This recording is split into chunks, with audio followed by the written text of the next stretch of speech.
Hello students, आज का हमारा टॉपिक है आपका एमए सेकंड सेम का पेपर थर्ड का यूनिट फोर्थ। उसमें एक क्वेश्चन पूछा था पिछले वर्ष, पर्यावरणीय विकास के प्रमुख तत्व।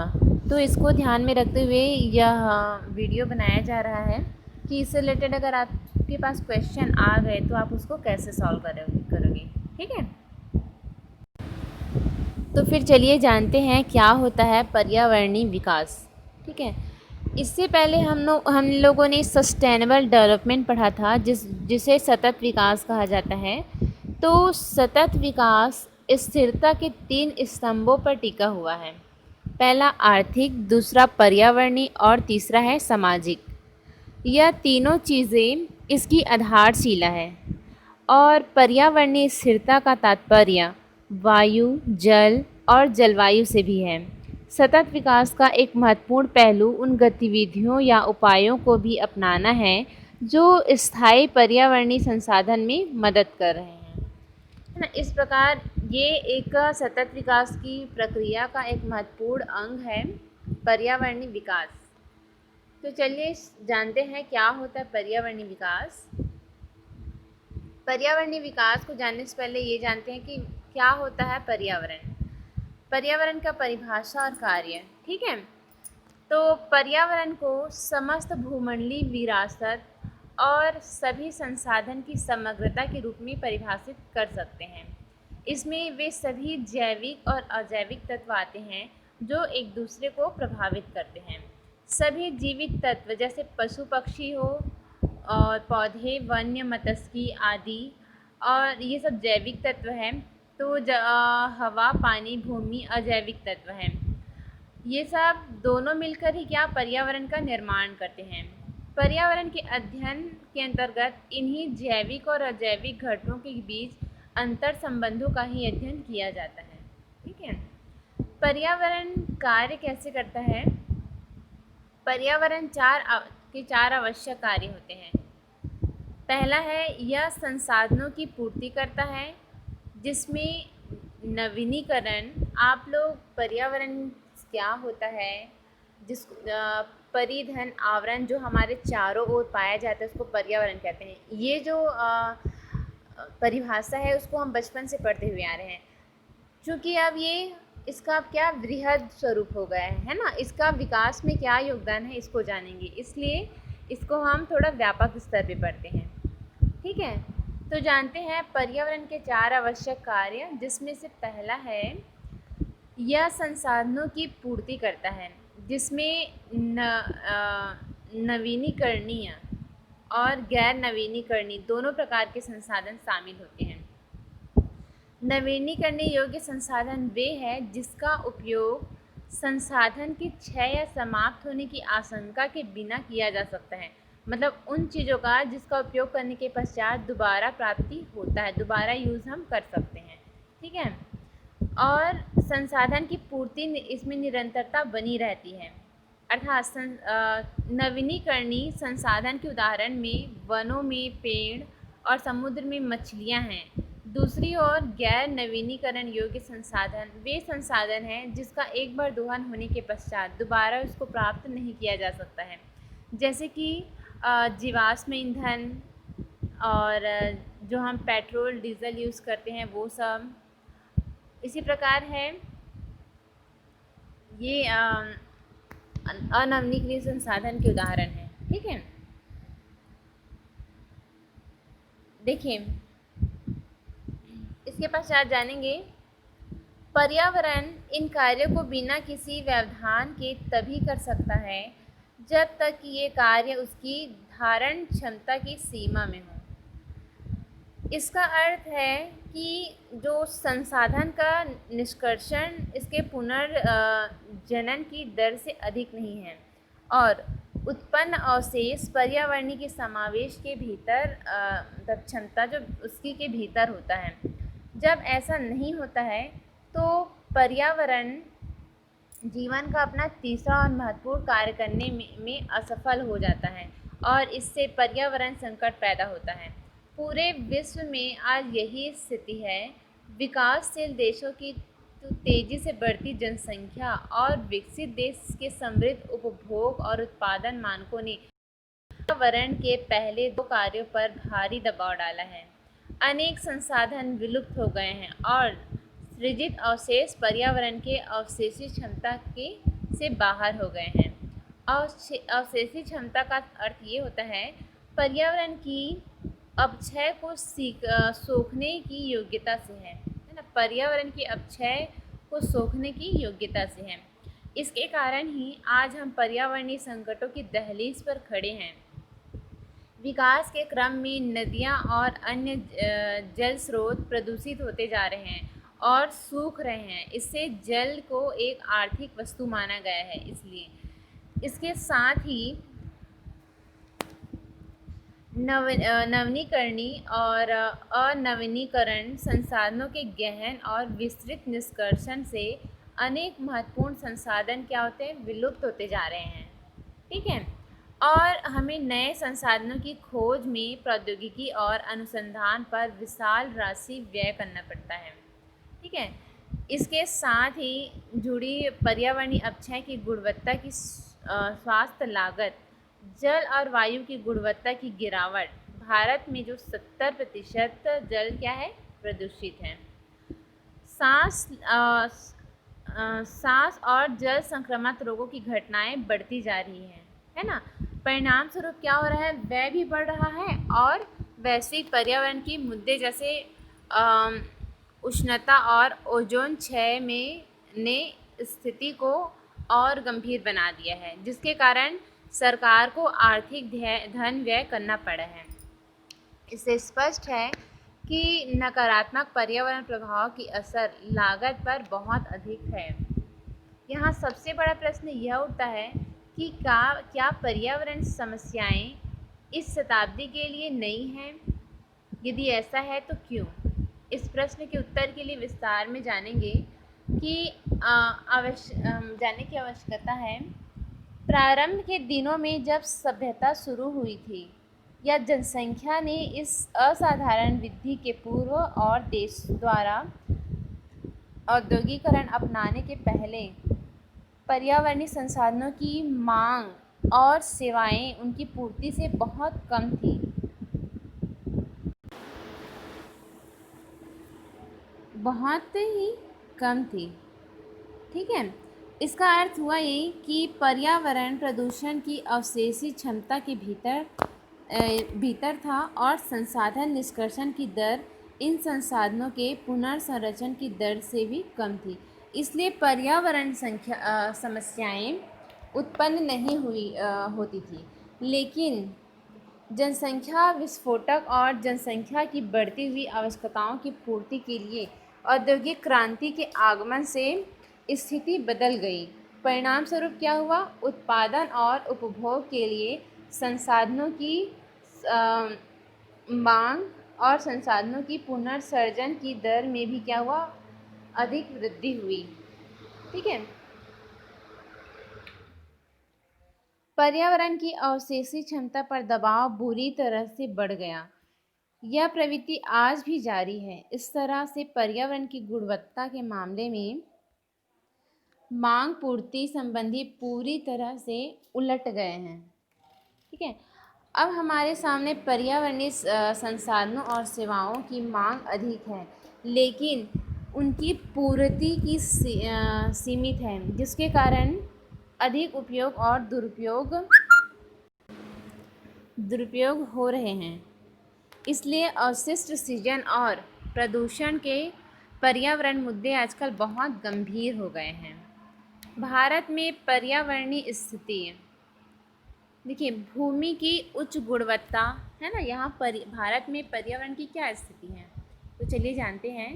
भूमि की उच्च गुणवत्ता, सैकड़ों नदियों व उपनदियों, हरे भरे वन, भूमि के सतह के नीचे बहुतायत में उपलब्ध खनिज पदार्थ, हिंद महासागर का विस्तृत क्षेत्र, पहाड़ों की श्रृंखला आदि के रूप में भारत के पास पर्याप्त प्राकृतिक संसाधन हैं।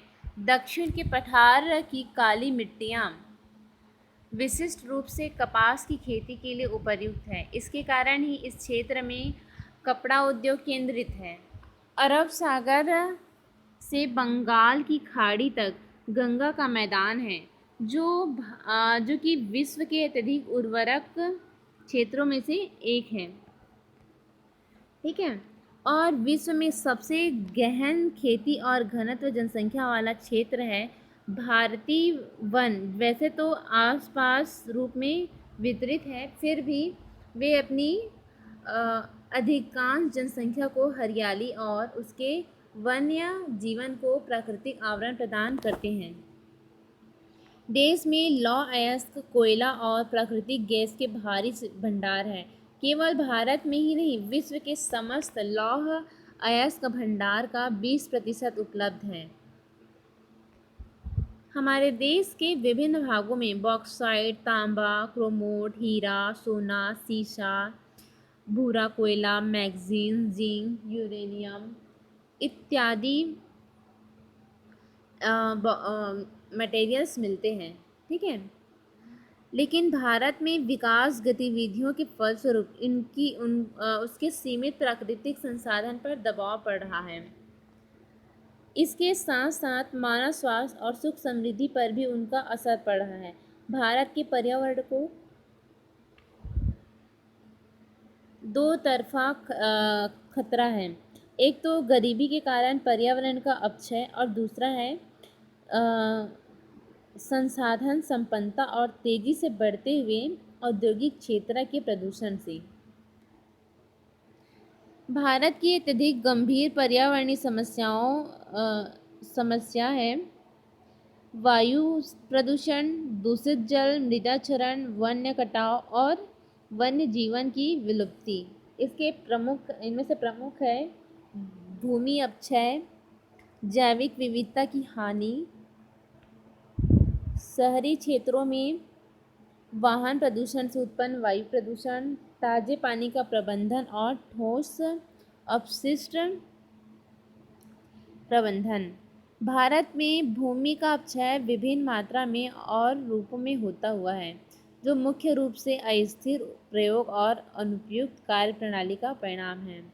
भूमि के अपक्षय के लिए उत्तरदायी कुछ प्रमुख कारण हैं, जैसे कि वन विनाश के फलस्वरूप वनस्पति की हानि, अधारणीय जलायुक्त लकड़ी और चारों का निष्कर्षण, खेती बाड़ी, वन भूमि का अतिक्रमण, वनों में आग और अत्यधिक चराई, भू संरक्षण हेतु समुचित उपायों को न अपनाया जाना, अनुचित फसल चक्र, कृषि रसायन का अनुचित प्रयोग और रासायनिक खाद्य और कीटनाशक। ठीक है। सिंचाई व्यवस्था का नियोजन तथा अविवेकीपूर्ण प्रबंधन, भूमि जल का पूर्ण क्षमता से अधिक निष्कर्षण, संसाधनों की निर्बाध उपलब्धता और लास्ट है कृषि पर निर्भर लोगों की दरिद्रता। ठीक है। भारत विश्व जनसंख्या के लगभग 17% और विश्व पशुधन के 20% को विश्व की कुल भौगोलिक क्षेत्र के मात्र 2.5% क्षेत्र में आश्रय देता है। जनसंख्या और पशुधन का अधिक महत्व और वानिकी, कृषि, चराई, मानव बस्तियां और उद्योग के प्रतिस्पर्धा उपयोगों से देश के निश्चित भू संसाधनों पर भारी दबाव पड़ता है। देश में प्रति व्यक्ति जंगल भूमि केवल 0.08 हेक्टेयर है, जबकि बुनियादी आवश्यकताएं की पूर्ति के लिए यह संख्या 0.47 हेक्टेयर होनी चाहिए थी। परिणाम स्वरूप वनों की कटाई स्वीकार्य सीमा से लगभग 15 मिलियन क्यूबिक मीटर अधिक होती है। मृदा क्षरण के अनुमान यह दर्शाते हैं कि पूरे देश में एक वर्ष में भूमि का क्षरण 5.3 बिलियन टन प्रतिशत दर से होता है। ठीक है। इससे देश को प्रत्येक वर्ष 0.8 मिलियन टन नाइट्रोजन और 1.8 मिलियन टन फास्फोरस और 26.3 मिलियन टन पोटेशियम का नुकसान होता है। ठीक है। भारत सरकार के अनुसार प्रत्येक वर्ष भूमि क्षय से 5.8 मिलियन टन से 8.4 मिलियन टन पोषक तत्वों की क्षति होती है। भारत में शहरी इलाकों में वायु प्रदूषण बहुत है, जिससे वनों का सर्वाधिक योगदान है। जिसमें वाहनों का सर्वाधिक योगदान है ना। अन्य क्षेत्रों में उद्योग के भारी जमाव और थर्मल पावर संयंत्रों के कारण वायु प्रदूषण होता है ना। वाहन उत्सर्जन चिंता का प्रमुख कारण है, क्योंकि यह धरातल पर वायु प्रदूषण का स्रोत है और आम जनता का अधिकतम प्रभाव पड़ता है। मोटर वाहन की संख्या आज के डेट पे सर्वाधिक हो गई है। ठीक है। उपर्युक्त बिंदु भारतीय पर्यावरण की चुनौतियों पर प्रकाश डालते हैं। पर्यावरण मंत्रालय और केंद्रीय व राज्य प्रदूषण नियंत्रण बोर्ड द्वारा उठाए गए विभिन्न कदमों पर तब कारागार नहीं होंगे जब तक हम सोच समझकर धारणीय विकास के रास्ते को नहीं चुनते हैं। भावी पीढ़ी के भविष्य की दृष्टि के लिए किया गया विकास की चिरस्थायी होगा। बिना भावी पीढ़ी की चिंता किए अपने वर्तमान जीवन स्तर को बढ़ाने के लिए किए गए विकास संसाधन तथा पर्यावरणीय का अपक्षय इस गति से करेंगे, जिससे पर्यावरणीय संसाधन आर्थिक संकट दोनों पैदा हो सकते हैं। ठीक है। देखिए, धारणीय विकास क्या होता है। पर्यावरण और अर्थव्यवस्था दोनों एक दूसरे पर निर्भर और एक दूसरे के लिए आवश्यक है।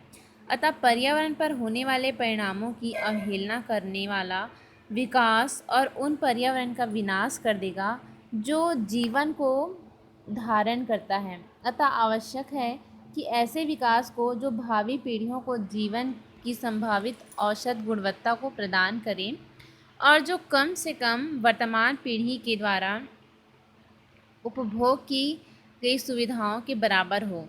धारणीय विकास की अवधारणा पर संयुक्त राष्ट्र पर्यावरण और विकास सम्मेलन ने बल दिया, जिससे इसे इस प्रकार परिभाषित किया गया कि एक ऐसा विकास जो वर्तमान पीढ़ी की आवश्यकताओं को भावी पीढ़ियों की आवश्यकताओं की पूर्ति क्षमता पर समझौता किए बिना पूरा करें, है ना।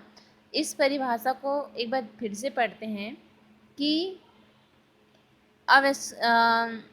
हम देखेंगे कि आवश्यकता और भावी पीढ़ी ये दोनों महत्वपूर्ण अवधारणाएं हैं। परिभाषा में आवश्यकता की अवधारणा का संबंध संसाधनों के वितरण से है। सम्मेलन की रिपोर्ट आवर कम फॉर्च्यून, जिससे उपर्युक्त परिभाषा दी गई है।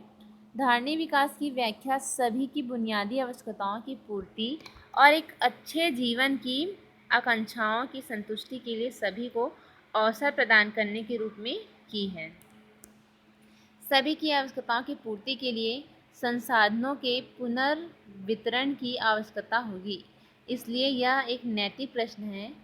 एडवर्ड बार्बियर ने धारणीय विकास की परिभाषा बुनियादी स्तर पर गरीबों के जीवन की भौतिक मानकों को ऊंचा उठाने के संदर्भ में दी है। ठीक है, चलिए देखते हैं धारणीय विकास की प्राप्ति के क्या क्या आवश्यकताएं हैं। मानव विकास को पर्यावरण की धारण क्षमता के स्तर तक सीमित करना चाहिए। पर्यावरण की धारण क्षमता एक जहाज के भार ढोने की क्षमता के समान होता है। अर्थव्यवस्था में इस प्रकार की क्षमता के अभाव में मनुष्य की संख्या पृथ्वी की धारण क्षमता से अधिक हो जाती है और जो हमें धारणीय विकास से दूर ले जाता है। ठीक है। दूसरा है प्रौद्योगिकी प्रगति आगत निपुण हो प्रौद्योगिकी प्रगति आगत निपुण हो, न कि आगत उपभोगी। ठीक है। नवीनीकरणीय संसाधनों का निष्कर्षण धारणीय आधार पर हो, ताकि किसी भी स्थिति में निष्कर्ष की दर पुनर्सृजित की दर से अधिक न हो। ठीक है। उसी प्रकार है गैर नवीनीकरण संसाधन का अपक्षय दर नवीनीकरण प्रतिस्पर्धाओं से अधिक नहीं होनी चाहिए। प्रदूषण के कारण उत्पन्न अपक्षमताओं का सुधार करना चाहिए। ठीक है। धारणीय विकास की क्या क्या रणनीतियाँ हैं, तो पहला इसमें आप देखेंगे पहला है इसमें ऊर्जा के पारंपरिक स्रोत। ठीक है, पहला है आपका ऊर्जा के पारंपरिक स्रोत। जैसा कि आप जानते हैं कि भारत अपनी विद्युत आवश्यकताओं के लिए थर्मल और हाइड्रो पावर संयंत्र पर बहुत अधिक गंभीर है। इन दोनों का पर्यावरण पर प्रतिकूल प्रभाव पड़ता है। थर्मल पावर संयंत्र बड़ी मात्रा में कार्बन डाइऑक्साइड का उत्सर्जन करता है, जो एक ग्रीन हाउस गैस है। थर्मल पावर प्लांट से बड़ी मात्रा में धुएं के रूप में राख निकलती है, जिसका उचित उपयोग ना हो तो जल, भूमि और पर्यावरण के अन्य संगठनों के प्रदूषण का कारण भी बन सकता है। ठीक है, दूसरा है आपका यहाँ पे ग्रामीण क्षेत्र में एलपीजी गैस गोबर। ठीक है, गोबर गैस। देखिए, ग्रामीण क्षेत्र में रहने वाली परिवार प्रायः लकड़ी, उपले, जिसको कंडे कहते हैं, है ना, उपले, अन्य जैविक पदार्थों का इस्तेमाल ईंधन के रूप में करते हैं। इससे वन विनाश होता है, हरित क्षेत्र में कमी आती है। अब मवेशियों के गोबर का अप्रत्यय और वायु प्रदूषण जैसे अनेक प्रतिकूल प्रभाव होते हैं। इस स्थिति को सुधारने के लिए सहायकी द्वारा कम कीमत पर तरल पेट्रोलियम गैस एलपीजी, है ना, जारी की जा रही है। इसके अतिरिक्त गोबर गैस संयंत्र आसान ऋण और सहायकी देकर उपलब्ध कराया जा रहा है। इस प्रकार है आपका। फिर नेक्स्ट है शहरी क्षेत्र। ठीक है, आपका शहरी क्षेत्र में उच्च दाब, शहरी क्षेत्र में उच्च दाब प्राकृतिक गैस, है ना। दिल्ली में सार्वजनिक परिवहन प्रणाली में उच्च दाब प्राकृतिक गैस सीएनजी के ईंधन के रूप में प्रयोग से वायु प्रदूषण बड़े पैमाने पर होते हैं। ठीक है, बड़े पैमाने पर कम हुआ है और पिछले कुछ वर्षों से हवा स्वच्छ हुई है।